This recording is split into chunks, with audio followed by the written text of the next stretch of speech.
దయ్యాన్ని కళ్ళారా చూడడానికి ఆసక్తి ఉన్నవారు ఒక తాంత్రిక గ్రంథంలో ఇవ్వబడిన ఒక ప్రక్రియ పాటించాలి.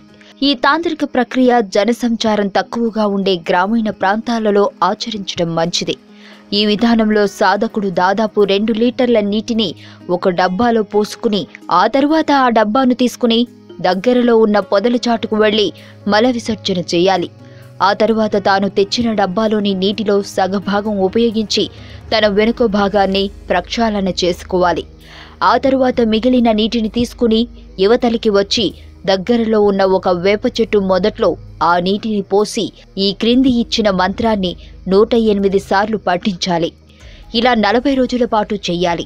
41వ రోజున ఆ ప్రదేశానికి మైలు దూరంలోపు ఏదో ఒక ప్రదేశంలో నివసిస్తున్న ఒక పిశాచి ఆ వేప చెట్టు దగ్గరికి వచ్చి సాధకుడిని నీళ్లు కావాలి అని అడుగుతుంది.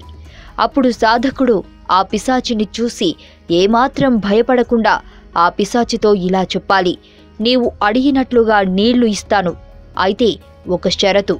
అదేమిటంటే నేను పిలిచినప్పుడల్లా నువ్వు రావాలి. ఆ పిశాచి సరే అని సాధకుడికి వాగ్దానం చేస్తుంది. అప్పుడు సాధకుడు ఆ వేప చెట్టు మొదట్లో నీటిని పొయ్యాలి. చెట్టుకి పోసిన నీటిని ఆ పిశాచి తాగుతుంది. అప్పటి నుండి ఆ పిశాచి సాధకుడి యొక్క వశీకరణకు గురై సాధకుడు ఎప్పుడు పిలిచినా వచ్చి అతడు చెప్పిన పనులు చేస్తుంది. మంత్రం: ఓం శ్రీం వం వం భం భూతేశ్వరి మాం వస్ కురు కురు స్వాహ. మీకు తెలియని మరిన్ని రహస్యాలను తెలుసుకోవాలనుకుంటున్నారా?